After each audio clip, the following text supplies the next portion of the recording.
प्रिय विद्यार्थियों नमस्कार। श्री ओसवाल जैन उच्च माध्यमिक विद्यालय अलवर द्वारा प्रसारित ऑनलाइन क्लासेज में आप सभी का हार्दिक स्वागत। प्रिय विद्यार्थियों, आज हम कक्षा 11 हिंदी साहित्य में संकलित पाठ कवि सूरदास का अध्ययन करने जा रहे हैं। सूरदास जी का जन्म सन 1478 और मृत्यु सन 1583। इनका जन्म रुनकता का रेणुका क्षेत्र जिला आगरा उत्तर प्रदेश में माना जाता है। कुछ विद्वानों ने दिल्ली के निकट सिही ग्राम को उनका जन्म स्थान माना है। सूरदास मथुरा और वृंदावन के बीच गऊ घाट पर रहते थे। वे महाप्रभु वल्लभाचार्य के शिष्य थे तथा पुष्टि मार्ग संप्रदाय के अष्टछाप कवियों में उनकी सर्वाधिक प्रसिद्धि थी। यानी अष्टछाप कवियों में इनका सर्वोत्कृष्ट स्थान था। सूरदास के बारे में कहा जाता है कि वे जन्मांध थे, यानी जन्म से ही अंधे थे, परंतु उनके काव्य में प्रकृति और श्री कृष्ण की बाल लीलाओं आदि का वर्णन देखकर ऐसा नहीं प्रतीत होता कि वे जन्मांध थे। चूँकि इनकी रचनाओं में जब हम देखते हैं बाल लीला वर्णन का जो चित्रण किया है वो अपने आप में अद्भुत है। प्रकृति का वर्णन इनकी रचनाओं में देखते हैं तो उससे भी ये पता चलता है कि ऐसे वो अंधे थे ही नहीं। चूँकि अंधे होते तो प्रकृति का इतना सुंदर चित्रण या वर्णन कैसे कर दिया। तो रचनाओं के आधार पर तो हम नहीं कह सकते कि वो जन्मांध थे। सूरदास सगुण उपासक कृष्ण भक्त कवि हैं। उन्होंने कृष्ण के जन्म से लेकर मथुरा जाने तक की कथा और कृष्ण की विभिन्न लीलाओं के संबंधित अत्यंत मनोहर पदों की रचना की है। श्री कृष्ण की बाल लीलाओं का वर्णन अपनी सहजता, मनोवैज्ञानिकता और स्वाभाविकता के कारण अद्वितीय है। वे मुख्यतः वात्सल रस और श्रृंगार रस के कवि हैं। मैं आपको इसके बीच में और इनकी जानकारी दे दूं। सूरदास जो थे, सूरदास जी भक्ति काल की सगुण भक्ति धारा के कृष्ण मार्गी शाखा के प्रमुख कवि के रूप में माने जाते हैं। इनकी भक्ति को साख्य या सखा भाव की भक्ति के नाम से जाना जाता है। चूँकि इन्होंने अपने आराध्य को अपना एक सखा, एक दोस्त के रूप में स्वीकार करके इन्होंने भक्ति की है, इसलिए इनकी भक्ति को सखा भाव की भक्ति के नाम से भी जाना जाता है। सूर का अलंकार विधान भी उत्कृष्ट है। उसमें शब्द चित्र उपस्थित करने और प्रसंगों की वास्तविक अनुभूति कराने की पूर्ण क्षमता है। सूर ने अपने काव्य में अन्य अनेक अलंकारों के साथ उपमा, उत्प्रेक्षा और रूपक का भी कुशल प्रयोग किया है। सूर की भाषा ब्रज भाषा है।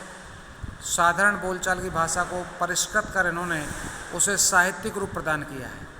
इनके काव्य में ब्रज भाषा का स्वाभाविक, सजीव और भावानुकूल प्रयोग हुआ है। सूर के सभी पद गेय हैं, अर्थात गाने योग्य हैं, और वे किसी न किसी राग से संबंधित हैं। उनके पदों में काव्य और संगीत का अपूर्व संगम है।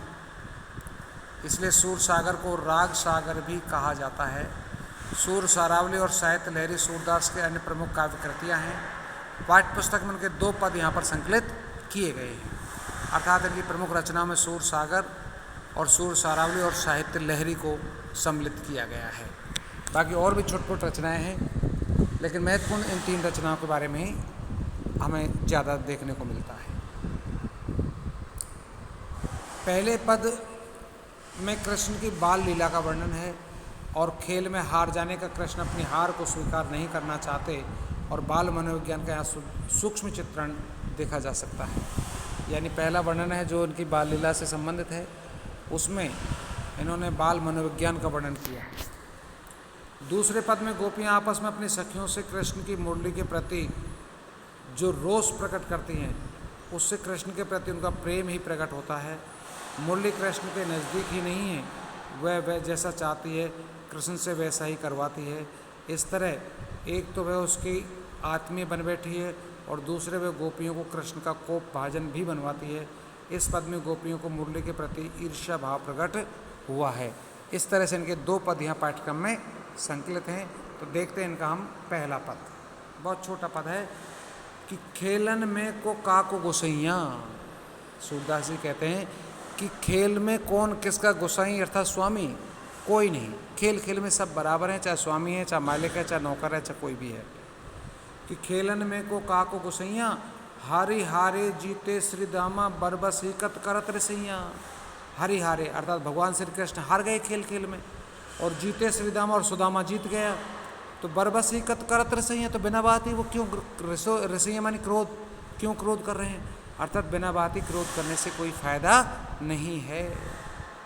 जाति पाति हमते बड़ नाही, नाही बसत तुम्हारी गैया। देखो सुदामा क्या करें और खिलाड़ी क्या करें, भाई देख कृष्ण, क्योंकि कृष्ण यदि हार गया तो हार गया, इसमें गुस्सा करने की क्या बात है? भाई जाति पाति हमते बड़ नाही, कि हम भी ब्राह्मण पुत्र हैं, तुम्हारे साथ ही हम खेल रहे हैं, तो जाति पाति में भी तुम अहिर के पुत्र हो, तो हम ब्राह्मण पुत्र हैं, तुम हमसे ज़्यादा बड़े नहीं हो।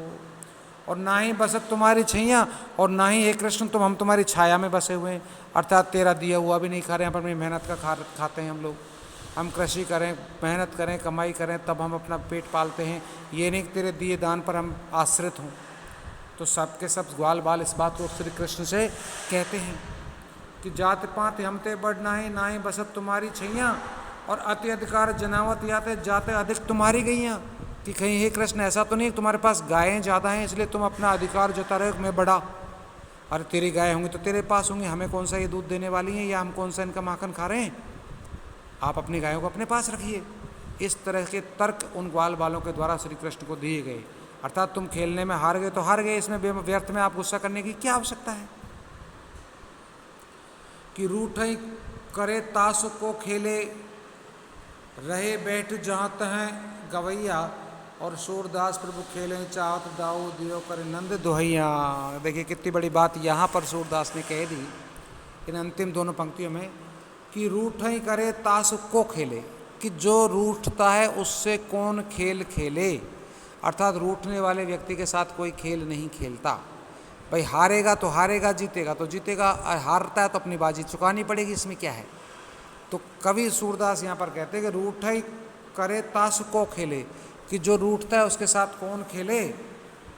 रहे बैठ जहाँ तहाँ गवैया, ऐसा कहते हुए जो गवैया यानी ग्वाल बाल थे वो जहाँ के तहाँ जो जहाँ बैठा था वो वहीं बैठ गया, उन्होंने खेलने से मना कर दिया।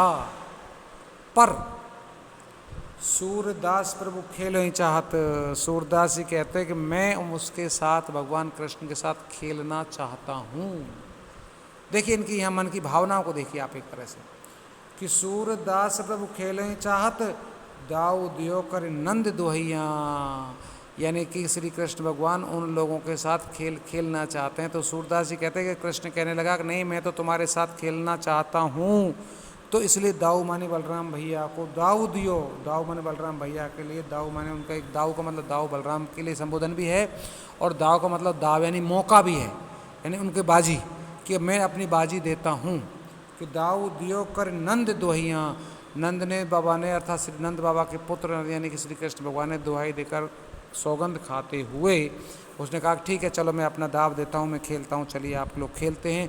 इस तरह से उन्होंने खेलने के लिए सभी ग्वाल वालों को पुनः तैयार कर लिया, अर्थात पुनः वो खेलने लग गए। उसने अपना रूठना रोना धोना बंद कर दिया। इस तरह से इस पहले पद में भगवान श्री कृष्ण के खेलने के उस दृश्य को यहाँ पर यानी बाल लीला वर्णन किया है कि बालक की मनोवैज्ञानिक स्थिति क्या होती है, बाल मनोविज्ञान क्या होता है। अक्सर बालक किस तरह से एक खेल खेलने में रूठ जाता है, रूठने के बाद जब खेलना बंद कर देते हैं तो वो पुनः सब खिलाड़ियों को सहमत करके खेलने के लिए तैयार कर लेता है।